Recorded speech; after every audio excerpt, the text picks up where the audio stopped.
Hello and welcome to another Wellbeing video. Today we want to look at fair play and friendly competition. As we're coming up to Sports Week and Sports Day, we thought this was a really important topic to cover. It's obviously a life skill and it isn't just about sports, it's about games, board games or any competitive situation really. So we wanted to think about how we can help the children but also help ourselves as adults as well. Because these situations where we have to manage how we might actually be feeling inside occur through all through our lives, don't they? There's a really nice quote. This is the sheet that we're looking at today, which will be available underneath. But it says here, in school sports, fair play and friendly competition are important for character development. Fair play embodies respect and integrity, while good-natured competition balances rivalry with camaraderie, which I didn't think we could really put it any better than that. I know, I was thinking you can't put it better. We're done. So I wanted to have a bit of a chat just about leading by example. It's the same old thing, and I think I bang on about it all the time. We are the role models. Whether it's sport or sitting by a board game, what our children see us do is how they are going to think it's the right way to deal with things. I'm very much about demonstrating respect for everyone. If you're on the edge of a pitch, if somebody on the other team does an amazing shot, they should be applauded. If somebody on the other team is taken off for injury, they should be applauded. It's all about good play. It doesn't matter who it's from. And I think that for me, I do see it in rugby, slightly less so with some of the other sports that my children play, but I think that sense of you do not argue with the referee, you do not voice your opinion in a way that isn't respectful for everybody, and I think that's so important. Yeah, and I think we touched on both those points, leading by example and respect. I think respect is a core value. Now I coach two girls football teams outside of school, as well as coaching the football, rugby and cricket at Warden Hill. And I think that respect element is so important. Making sure that you congratulate both sides, because we want to create the children of having fun, having the situation of having fun. Yeah. It doesn't matter whether they win, lose or draw. What matters is, are they enjoying themselves? And that environment that we create as adults pays a really big impact on that. Yeah. And I think this is the crucial thing. In 10 years' time, will they remember the score of that game?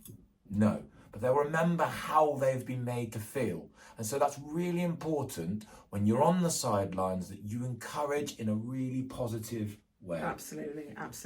And even if, we know that games get fraught and things like that, the minute you come off the pitch, that needs to stop. That's an entirely different thing.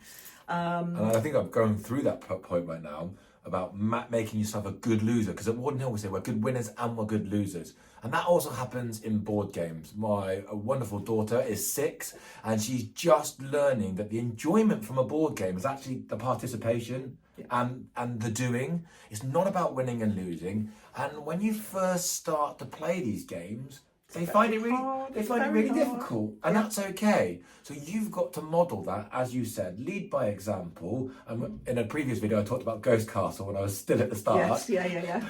That's all right. And by the way I acted, they've picked that up. Yeah. I think another thing that I feel really strongly about, what we're applauding is the effort rather than the outcome.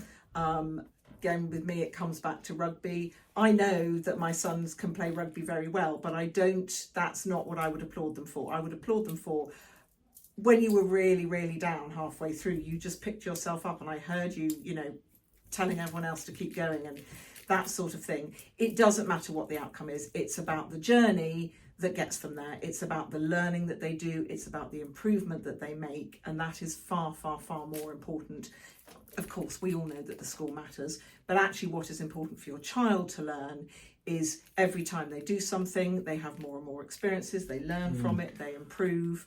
And that's what we need to applaud them for, the effort that they make, the time that they put into it, rather than, oh, that was great, Graham, well done, you won, when they generally do anyway. That's not significant. And I think that's a really important part to a message as well, is that by participation, you grow the game. So there are more games and there are more people playing. I think that's really important. If we only let the best always play, then no one else gets better and there's no one for them to play. So actually making sure that every child has their moment, I think is so important. Now, things go wrong in football sometimes, things go wrong in rugby sometimes, but it's about how we give that constructive feedback. And I think that's really, really important. And I was always greatly influenced by an FA video that I watched whilst doing my coaching badge. And it's the scenario is a young boy has gone up to take a penalty in the last minute of the game and has missed the penalty. Now, the parent could focus on the fact that he had missed the penalty. What the parent actually does goes, applauds the heart of a lion. I was so proud of you. You stepped up, you were brave, you took the effort and put yourself forward in that moment to try and win the game. And that should be applauded. It doesn't matter about the outcome. That child was brave enough. Will that child be more likely to take a penalty again? Yes. So think about how you respond in those moments to make sure that that child wants to try again. Absolutely. And I think we've all stood on the edge of pitches, with whatever sport, we've all stood on the edge of pitches, and we have heard that parent bellowing at their child, absolutely bellowing at them. And you think that's just never going to have a positive outcome. It's just not the right thing to do. And I always think, as well as a parent, you quite often hear parents and they just comment relentlessly on what their child is doing. And what you're not then doing is showing your child that they are part of a team, that actually everybody should be applauded. If you're making suggestions that are positive, they should be made to everybody, not just one child who then feels like everything is focused on them, which is not very healthy. No. And so to finalise, please go and have a look at that poster. There's 10 great really good tips. We think it's so important. We know the positive impact that sport and family board games can have to you and your family. Yeah. So make sure that you keep promoting that positive attitude. Absolutely. And have a really nice Easter. Have a lovely Easter. Okay.